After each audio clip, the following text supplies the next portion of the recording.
Je suis heureux de vous savoir sain et sauf et que vous avez échappé à ce diable de virus. Mais à la rentrée, en octobre, vous allez avoir un bouquin explosif là-dessus. Vraiment explosif. Ce que vous allez apprendre est inédit, parce que nous sommes les meilleurs.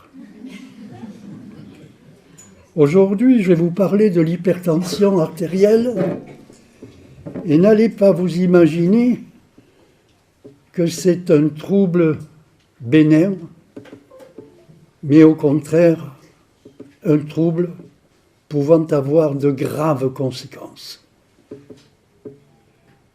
Et les étudiants naturaux, quand vous aurez fait votre doctorat, vous aurez intérêt à toujours mesurer la tension artérielle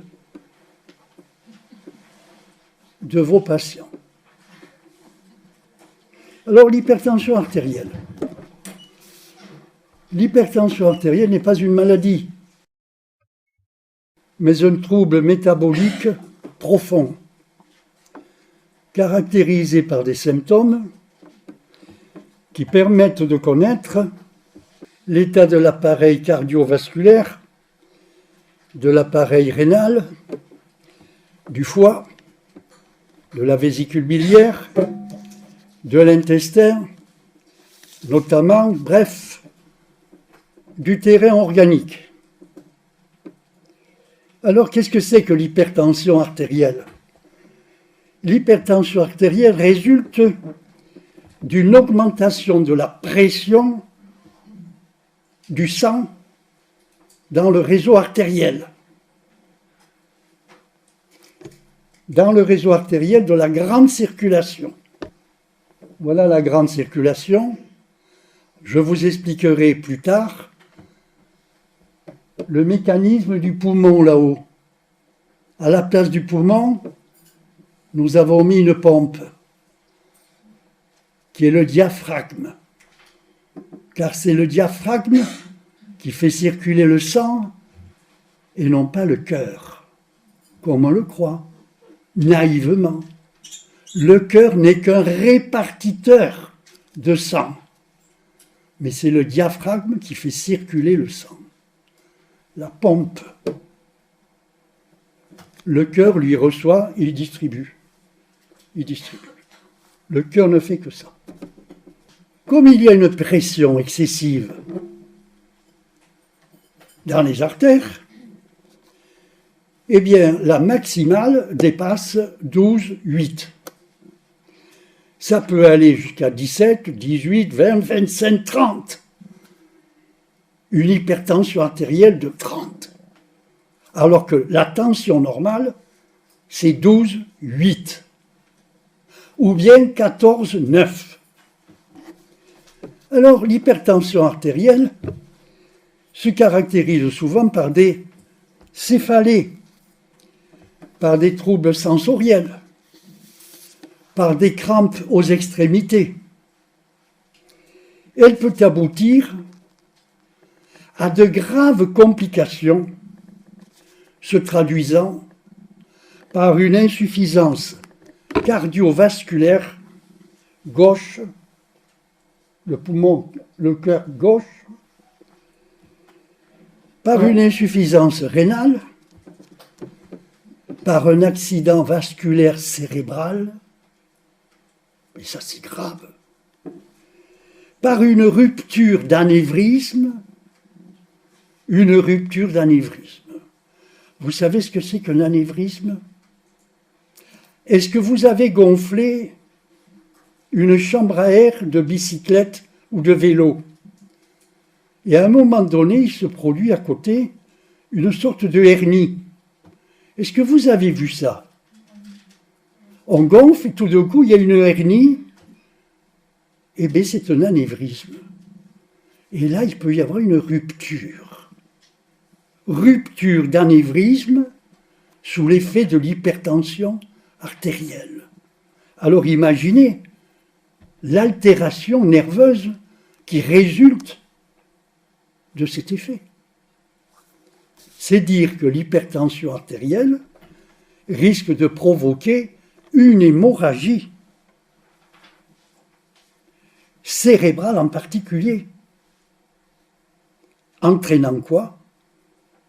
Eh bien, une hémiplégie, c'est-à-dire une paralysie motrice de toute la moitié du corps, correspondant à l'hémisphère cérébral affecté, ce qui cloue l'infirme à la chaise roulante. Vous pigez? L'hypertension artérielle, c'est grave. C'est très grave. À chaque pulsation cardiaque, il se produit une tension maximale et une tension minimale. La première tension maximale est dite systolique et la seconde est dite diastolique. Systolique, diastolique. Contraction, décontraction du cœur. La tension systolique résulte de la poussée du sang dans l'artère par suite de la contraction du muscle cardiaque. La tension diastolique résulte de l'atténuation de cette poussée dans l'artère par suite d'une décontraction du muscle cardiaque. Retenez systolique, diastolique. La force de la pression sanguine dans les artères dépend de plusieurs facteurs. De la puissance du cœur, donc de son développement musculaire. Ça dépend également du degré d'élasticité et de contractibilité des grosses artères. Ça dépend du volume du sang, de la quantité de sang circulant dans le réseau. Ça dépend aussi des obstacles mécaniques au niveau des anses artérielles, des capillaires. Enfin, ça dépend aussi du degré d'hypersympathicotonie, c'est-à-dire d'hypertension nerveuse du patient. La tension artérielle se situe et est mesurée entre la systole et la diastole, entre la contraction et la décontraction du muscle cardiaque. Je vous le redis, la tension normale, 12,8. Donc, il y a une différence entre ces deux chiffres. La tension artérielle de 17,10, par exemple, traduit un grave désordre circulatoire. Normalement, la pression artérielle, la tension artérielle, varie de 10 à 15 et la pression diastolique varie de 6 à 10. Alors, selon le consensus mondial, selon les classiques, la tension systolique normale est de 12,8, de 12,5 et 8. Mais elle peut aller jusqu'à 14,9. Donc une tension normale, c'est 12,8 ou 14,9. Au-delà de 14,9, il y a hypertension artérielle. Au-dessous de 12,8, il y a hypotension artérielle. Quoi qu'il en soit, le nombre de personnes affectées par l'hypertension artérielle ne cesse d'augmenter à cause, premièrement, d'une alimentation habituellement antispécifique et dénaturée, Deuxièmement, à cause des stress psychologiques. Troisièmement, à cause des diverses pollutions. Alors il existe deux types essentiels d'hypertension artérielle. Celle qui affecte les personnes dilatées, pléthoriques, et celle qui affecte les personnes rétractées, maigres. Dans le premier cas, elle résulte d'une surcharge pondérale, éthio-morbido-pathogène. Dans le second cas, elle résulte le plus souvent d'une artériosclérose, d'un durcissement des artères. Il est souvent très dangereux de faire baisser artificiellement les hypertensions artérielles chroniques. Alors la cause première, profonde, de l'hypertension artérielle est inconnue de la médecine chimique allopathique, qui parle alors d'hypertension essentielle. Vous allez voir le médecin, il vous dit « vous êtes affecté d'une hypertension essentielle ». Oui, mais ça veut dire quoi? Eh bien, ce qui veut dire de cause inconnue. Vous avez une hypertension artérielle, mais je ne sais pas à quoi elle est due. Alors, je vais quand même vous donner un médicament pour faire baisser artificiellement l'hypertension artérielle. Alors, lorsque cette médecine allopathique chimique arrive à dépister les causes secondes, elle parle alors d'hypertension artérielle symptomatique contre laquelle hypertension artérielle, elle va lutter à l'aide de médicaments chimiques répressifs qui ne suppriment pas pour autant l'hypertension artérielle, c'est-à-dire la cause profonde. On prend des médicaments, je n'ai plus d'hypertension. Mais si, vous l'avez toujours. Mais elle est camouflée. Elle est cachée. Vous êtes toujours malade. Les organes qui risquent d'être altérés par l'hypertension artérielle sont évidemment les artères, le cœur, les reins, le cerveau et même le foie. Alors, une altération du cœur peut aboutir à quoi? Un infarctus du myocarde. Une altération du cerveau peut aboutir à quoi? À une hémiplégie. Une altération des reins peut aboutir à une insuffisance rénale grave, nécessitant une dialyse. Et une altération des artères aboutit à une artérite.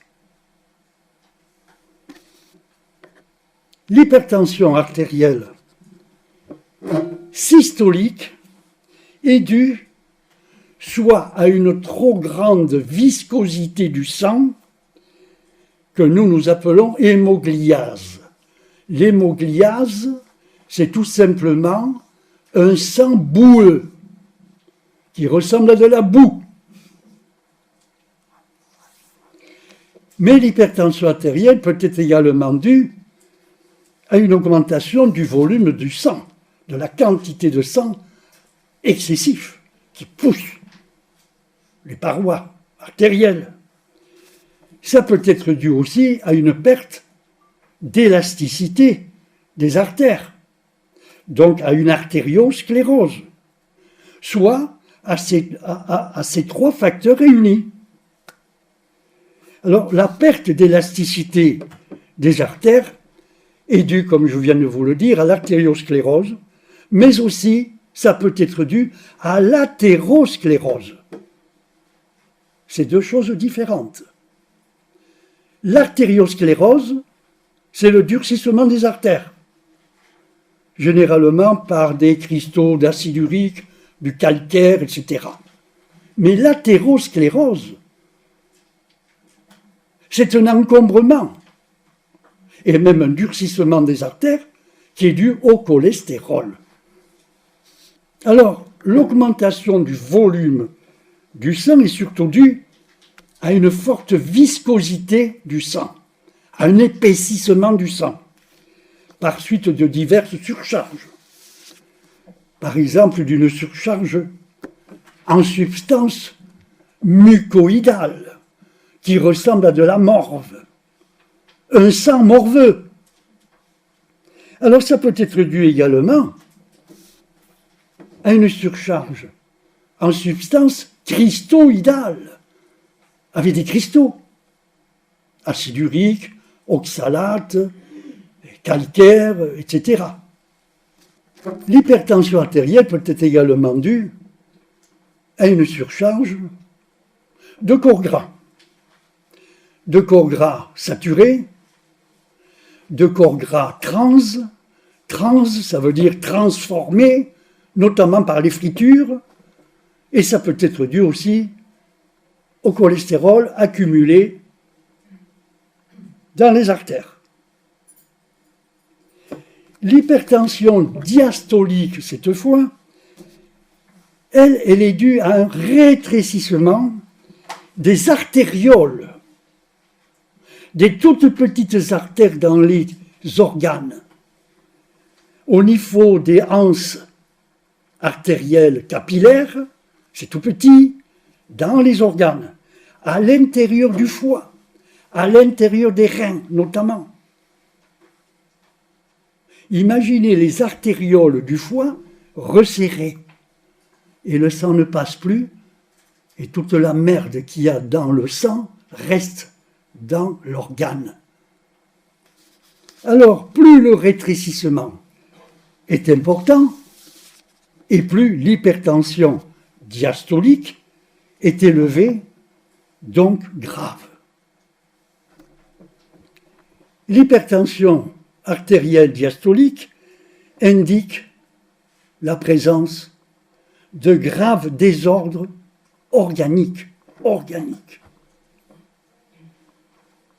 Alors, les causes de l'hypertension diastolique, eh bien, elles sont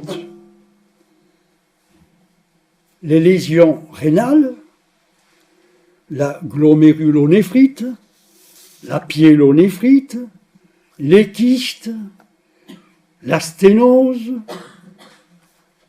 les tumeurs surrénaliennes, les tumeurs cérébrales, les encéphalites. Face à une personne affectée d'hypertension artérielle, qu'est-ce qu'il faut faire? Eh bien, il faut commencer par rechercher l'état du foie, l'état des reins, l'état des surrénales, l'état du cerveau. Rechercher également le degré d'hypersympathicotonie, c'est-à-dire d'hypertension nerveuse. Rechercher donc le stress mental, donc les conflits mentaux qui sont stressants et qui jouent un rôle important dans l'hypertension artérielle. Il n'y a pas que l'alimentation. Il n'y a pas que les poisons, du tabac, de l'alcool, des polluants. Il y a aussi le stress mental. Et on n'en parle pas suffisamment. L'aspect psychologique est aussi important que l'aspect biologique. L'hypertension artérielle dite essentielle, d'origine familiale, serait due à une prédisposition héréditaire. Par ailleurs, elle serait favorisée par les poisons du tabac, par l'obésité, par le sel de cuisine, et enfin, par l'émotivité, c'est-à-dire par le stress d'origine mentale.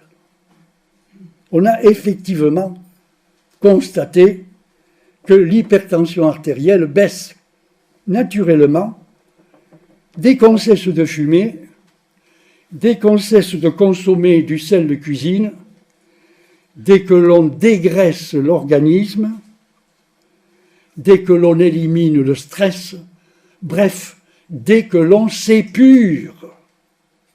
Le secret, il est là, dans l'épuration.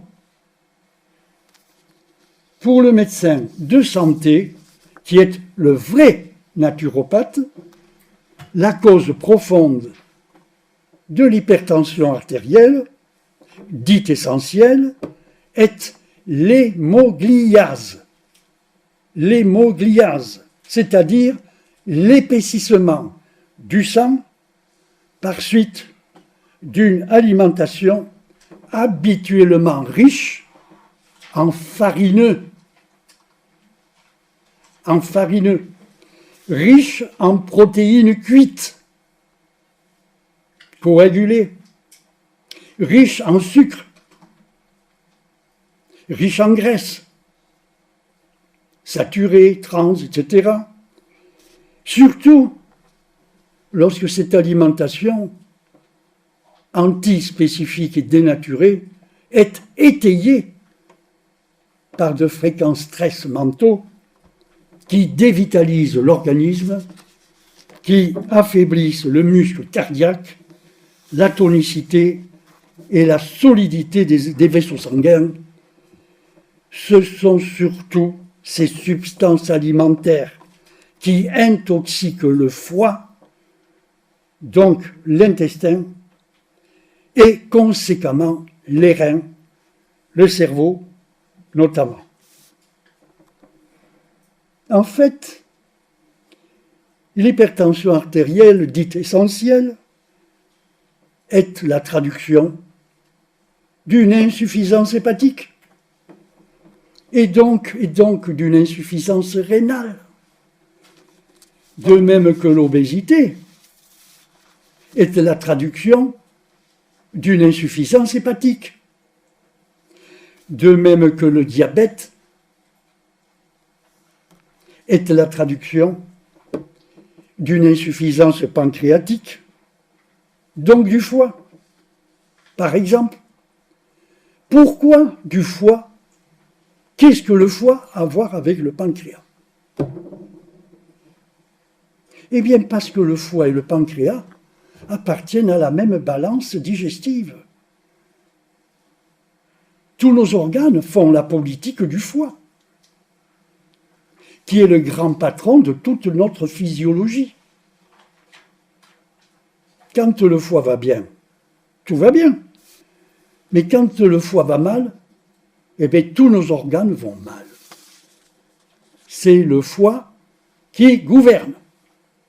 C'est le foie qu'il faut protéger. Alors, en face d'une hypertension artérielle élevée, qu'est-ce qu'il faut faire? Eh bien, la saigner. La saigner. On donne un coup de couteau, ça saigne.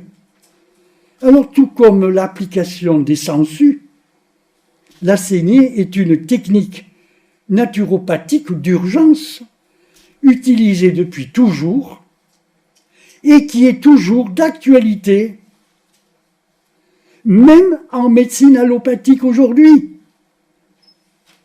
Même aujourd'hui, la médecine allopathique utilise les sangsues, utilise la saignée. Ce sont des techniques naturopathiques.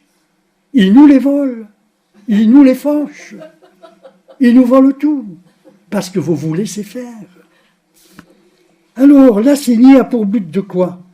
Eh bien, de faire diminuer le volume du sang.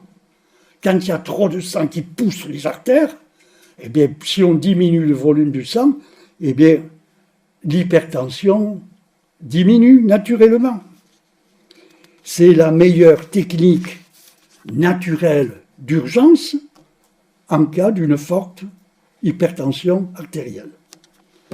Certes, autrefois, elle a été pratiquée abusivement, mais par méconnaissance du savoir actuel. Mais pratiquer une saignée n'est pas suffisant. Il faut effectivement, et parallèlement, en même temps, appliquer les autres techniques naturopathiques. Alors, quelles sont-elles, ces techniques naturopathiques? Alors, en gros, évidemment, d'abord la purge. La purge, qui vise quoi?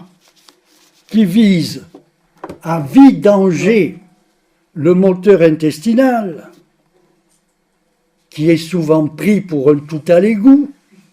Allez, au tout à l'égout, au tout à l'égout. Je bouffe la merde, allez, au tout à l'égout. Ce qui aboutit à créer un cloaque, c'est-à-dire une fosse septique. Et c'est dans cette fosse septique que grouillent les milliards de microbes asticots. Et dernièrement, il y a 15 jours, il y a une personne qui me dit, grâce à votre méthode, eh bien, je viens de chier un verre comme ça long, gros comme le pouce, tout blanc nacré, un verre solitaire. La deuxième technique, après la purge, c'est le jeûne hydrique, nutrimentaire, un jeûne à l'eau, qui va aider le foie à s'épurer, à se régénérer.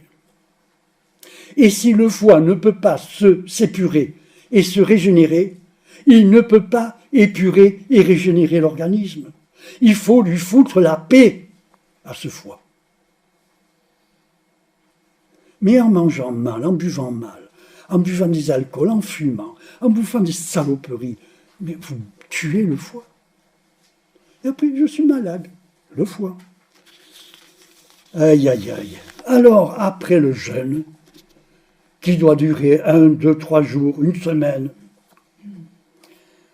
on peut adopter, et il faut adopter une monodiète.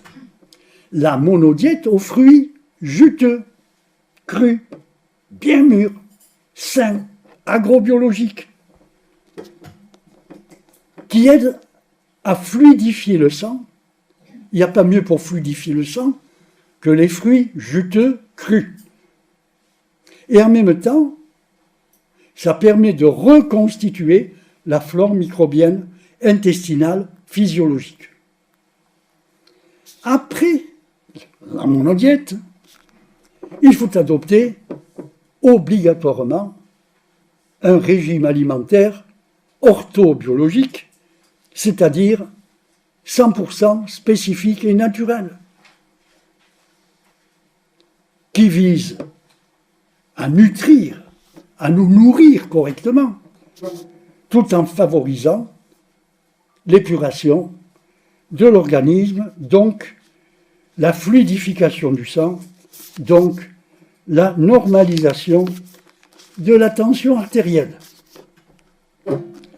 Enfin, cinquième technique naturopathique, c'est la suppression des stress mentaux, inducteurs de conflits mentaux, qui induisent à leur tour une hypersympathicotonie, laquelle favorise l'intoxication du foie, donc celle de l'intestin, du pancréas, des reins, des poumons, du cœur, du cerveau, etc.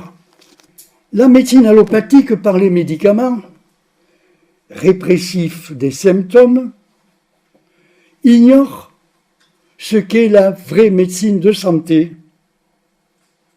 Elle ne peut donc pas éliminer radicalement l'hypertension artérielle parce qu'on ne lui a pas appris en faculté que l'être humain n'est pas un omnivore, mais un anthropoïde, c'est-à-dire un singe. L'être humain est anatomo-physiologiquement un singe. Et un singe, c'est-à-dire un anthropoïde, ne peut pas être anthropoïde et omnivore. Les singes ne sont pas des omnivores. L'être humain est un singe, anatomiquement et physiologiquement. Et quelle est la nourriture essentielle des singes? Ce sont les fruits. Eh bien, nous, les êtres humains, eh bien non, les fruits, c'est un dessert. Non, c'est l'alimentation de base. Alors, non, l'alimentation de base, c'est le pain, c'est les patates, c'est les haricots, c'est les lentilles, c'est la viande bien cuite, les sauces, etc. Non. Et après, vous vous étonnez d'être malade. Voilà, donc on ne peut pas soigner quelqu'un qui se dit omnivore. Alors, la médecine allopathique, ce n'est pas pour la critiquer, parce qu'après tout, on ne leur a pas appris en faculté, donc ils sont ignorants.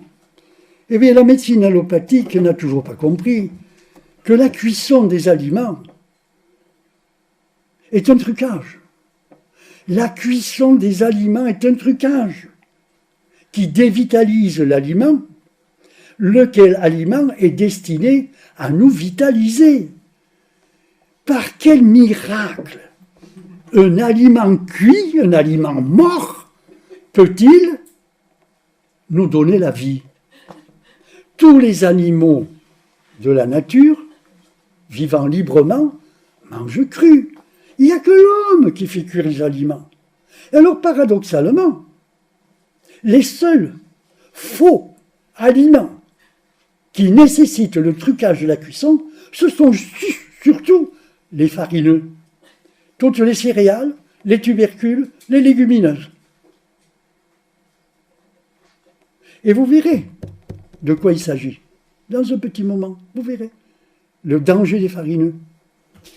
Alors, la médecine allopathique n'a toujours pas compris que ce sont les substances étrangères toxiques, type mucoïdales et cristoïdales, la morve et les cristaux, voilà, notamment, qui stagnent dans les tissus, dans les liquides humoro-physiologiques, dans le sang, la lymphe, dans les tissus.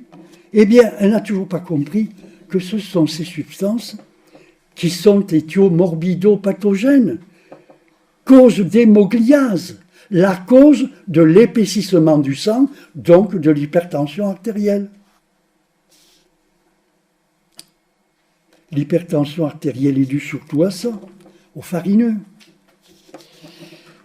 Alors, par ignorance, cette médecine allopathique n'a toujours pas compris, là encore, l'action stressante, anthropique. L'entropie, c'est le bordel. C'est ça l'entropie, c'est le chaos. Elle n'a toujours pas compris la nocivité de la négativité mentale. C'est pas ce que c'est, la négativité mentale. Alors, il y a deux types de stress. Le stress d'origine psychologique, mental, et le stress d'origine biologique, physique. Alors, le stress physique résulte de quoi? Eh bien, de tous les polluants. De tous les polluants que l'on introduit ou que l'on fabrique en soi, dans notre corps physique. Il faut comprendre que nous somatisons tous nos sentiments, les bons comme les mauvais, et les mauvais comme les bons, et même les mauvais plus facilement que les bons. Lorsque la somatisation est négative, eh bien il y a stress, il y a souffrance, il y a désordre mental, il y a donc désordre organique, donc pathologie. L'excès d'une émotion, c'est ça qui fait le stress. Tout excès, que ce soit dans un sens ou dans l'autre, est un stress. Un stress préjudiciable à la santé. Une excellente nouvelle, imaginez un instant que vous venez de gagner 100 millions à l'euro million. Vous allez sauter au plafond de joie. Et oui, mais quand vous retombez sur terre, vous êtes morte, arrêt cardiaque. On vous annonce une très mauvaise nouvelle, qui peut vous tuer de la même façon. Donc une excellente nouvelle, c'est un stress. Une mauvaise nouvelle, c'est un stress. La justesse, c'est dans la justice, dans le juste milieu, le bon équilibre, 50-50. Il faut savoir maîtriser ses sentiments. Alors, tout excès est éthio-morbido-pathogène. Tout excès favorise la constitution d'une morbidité, et c'est cette morbidité qui déclenche une pathologie. Le stress est une agression. Quoi qu'on dise, on dit il y a un bon stress et un mauvais stress. Tous les stress sont une agression. Une bonne nouvelle qui vous fait sauter au plafond, c'est une agression. Et oui, parce qu'on peut mourir de joie. Une joie intense peut vous tuer d'un seul coup. Un stress est un chaos mental. La conséquence d'un penser à l'envers. La conséquence de manger, boire à l'envers. La conséquence d'un vivre à l'envers. Or, il ne peut y avoir de paix organique que par suite d'une paix mentale, par suite d'une symétrie psychobiologique, l'équilibre 50-50. Tous nos processus vitaux sont régis par la loi vitale de symétrie cosmique qui est homéostasique, restauratrice, régénérante, autoguérisseuse. Pourquoi? Bien parce qu'elle tend, cette force vitale, tend constamment à l'équilibre 50-50. Donc, elle tend vers la santé dès qu'on supprime l'obstacle qui l'empêche de s'exprimer librement à travers son outil expressionnel essentiel, le système neurovégétatif et hormonal. Voilà l'équilibre. Ça, c'est le parfait équilibre. Mais on en est loin. On ne lutte pas contre un stress, parce qu'un stress est un effet, l'effet d'une cause. Pour l'éradiquer, il suffit tout simplement de supprimer sa cause. Il suffit donc de manger et de boire à l'endroit, de vivre à l'endroit, de penser à l'endroit. Or, on mange, on boit, on vit comme on pense, comme on aime. J'aime bouffer 2 plaques de chocolat noir. C'est bon pour la santé, oui, mais ça vous tue le foie. Alors, aimer relève d'une action mentale.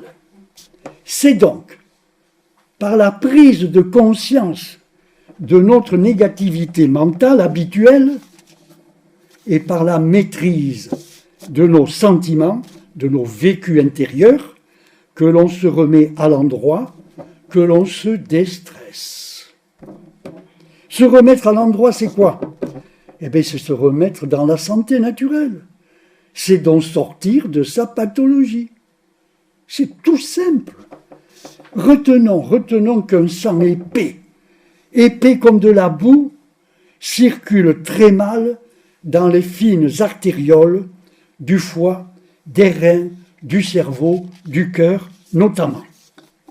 Il en résulte de ce fait des insuffisances fonctionnelles à tous ces niveaux, provoquant des troubles, se traduisant par des lésions structurelles, notamment par un anévrisme, une rupture d'anévrisme, un infarctus du myocarde.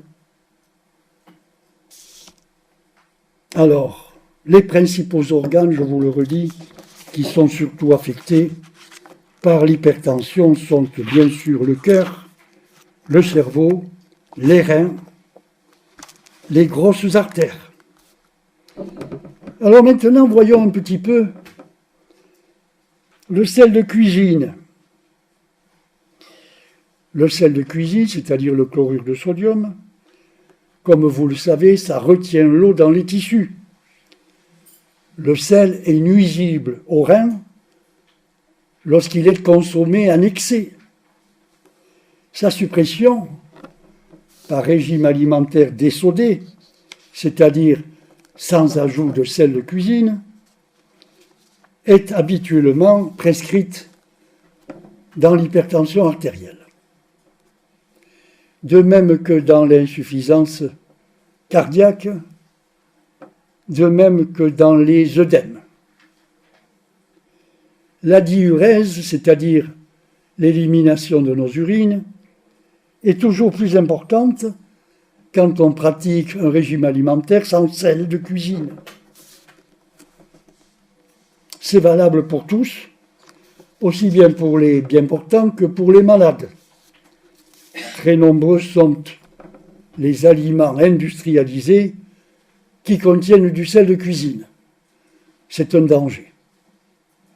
Les aliments qui n'en contiennent pas, ce sont les huiles de table et bien entendu les fruits dans leur état naturel. Voilà pourquoi la cure de fruits juteux, crus, bien mûrs, agrobiologiques, fait tant de bien à tout le monde, en particulier aux personnes affectées d'une hypertension artérielle, à condition d'en faire une monodiète, appliquée durant 3 à 7 jours consécutifs. On ne mange que des fruits juteux pendant 3 à 7 jours. On mange à sa faim. Il ne faut surtout pas manger de fruits, ni avant un repas, ni après un repas, comportant des protéines d'origine animale. Pourquoi? Pour éviter les mélanges indésirables, les associations indigestes, fermentescibles et putrescibles. En résumé et en conclusion, retenez que l'hypertension artérielle est une pression excessive du sang dans les artères. Elle est le premier facteur de risque cardiovasculaire, risque d'insuffisance cardiaque, risque d'angine de poitrine, risque d'infarctus du myocarde, risque de rupture d'anévrisme, risque de déchirure aortique, c'est pas rien, risque d'insuffisance rénale, risque d'artérite aux membres inférieurs, risque de lésions cérébrales et oculaires, enfin risque de maladie d'Alzheimer et risque d'une chute de la libido. Ça, c'est bien emmerdant. Alors, la tension artérielle normale, retenez-le, 12, 8 ou 14, 9. Au-delà de 14, 9, il y a hypertension artérielle, dont grave danger. Plus ces chiffres sont élevés, et plus les risques précités sont importants.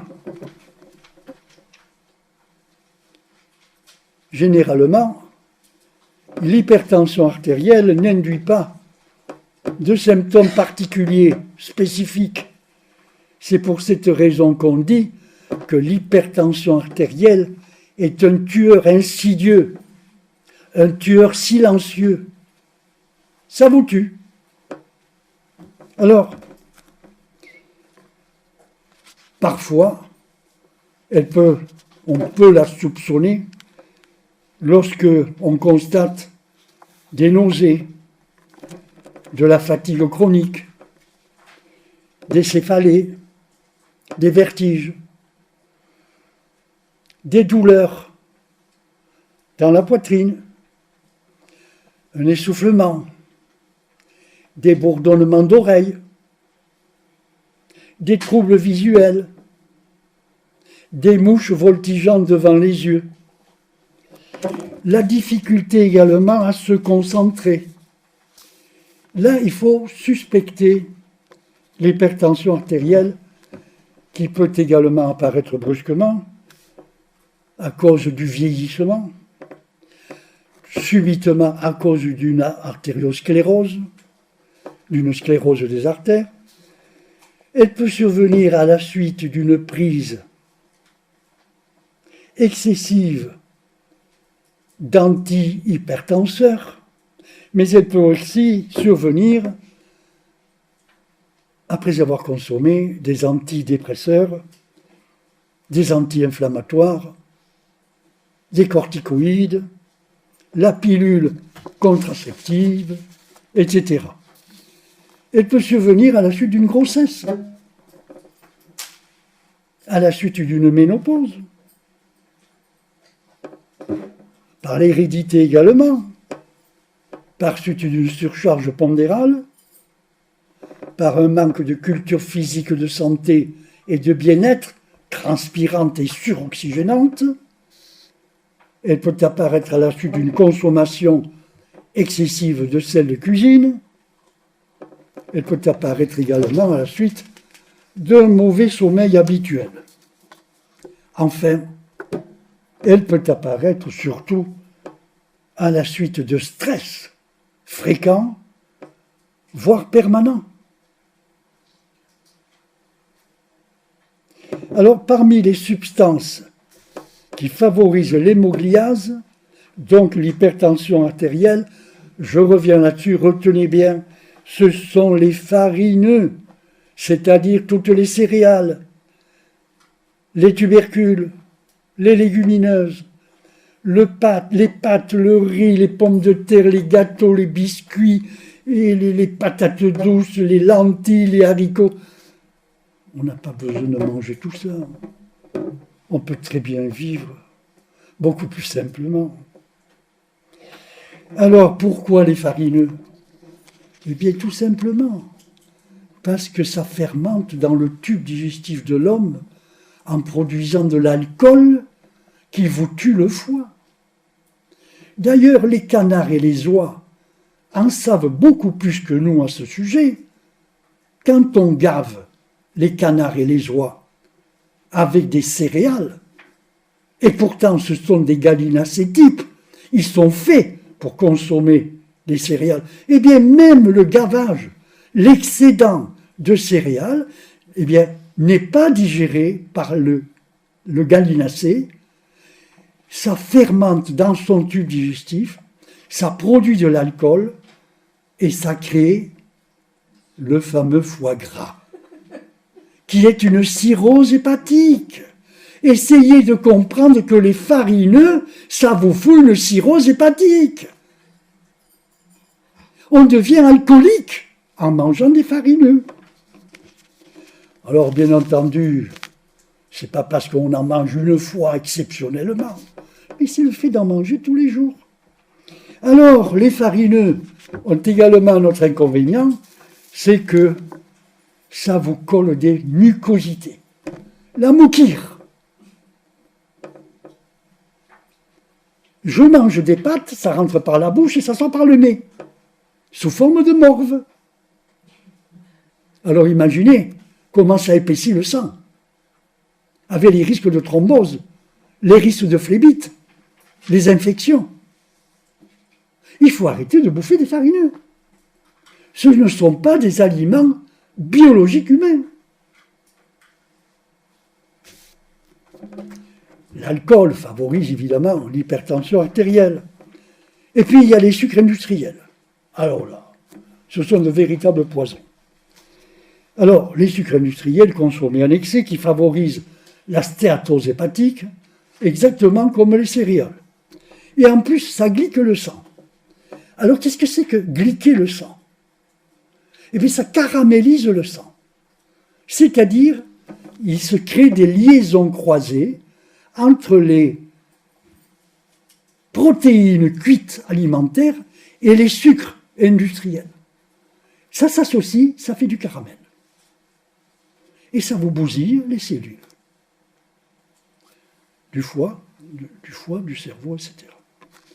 Alors, l'hypertension artérielle, évidemment, est favorisée par tous les corps gras consommés en excès, surtout les corps gras saturés, les corps gras trans, c'est-à-dire les corps gras frits, résultant de la friture, le cholestérol évidemment. Alors, l'hypertension artérielle est également favorisée par les poisons du tabac, par les drogues diverses, par tout ce qui empoisonne finalement nos organes, à commencer par le sang. Alors, toute personne affectée d'une hypertension artérielle a le choix. Elle a le choix entre deux traitements. Soit elle adopte un traitement naturopathique, soit elle adopte un traitement allopathique. Il faut faire un choix. Alors, le traitement naturopathique responsabilise le malade, l'incite à se prendre en charge, à se corriger, et ça nécessite de sa part un effort, évidemment. Mais le traitement allopathique, lui, irresponsabilise le malade. Ma santé, c'est pas mon affaire, c'est l'affaire du toubib. Eh bien, ça ne l'oblige pas à se responsabiliser, ça ne l'oblige pas à se prendre en charge, à se corriger. Cela nécessite de sa part aucun effort. Docteur, j'ai de l'hypertension. Quelques cachets, un demi-verre d'eau et je suis guéri. En France, il n'y a que 65 millions d'individus. Et sur 65 millions d'individus, il y a 15 millions de personnes hypertendues, affectées d'hypertension artérielle. Et sur ces 15 millions, vous avez 11 millions qui consomment des médicaments, tout en laissant en elles la cause profonde de l'hypertension. Alors, malgré une baisse artificielle de leur hypertension, induite par ces médicaments, eh bien, ces gens-là oublient ou ignorent que ces médicaments sont iatrogéniques. Alors, on prend les médicaments aujourd'hui, et puis demain, on fait une maladie dite nouvelle, dont on ne fait pas la relation de cause à effet. Quant à l'hypotension artérielle, elle est souvent caractérisée par des vertiges, par une fatigue anormale. Elle peut être due à une trop forte dose de médicaments antidépresseurs, antihypertenseurs. Elle peut être due à une dévitalisation générale, à un surmenage intellectuel ou physique. Elle peut être due à une dénutrition, à une malnutrition, ou bien à une pathologie qu'il va falloir dépister. Mais, généralement, l'hypertension artérielle,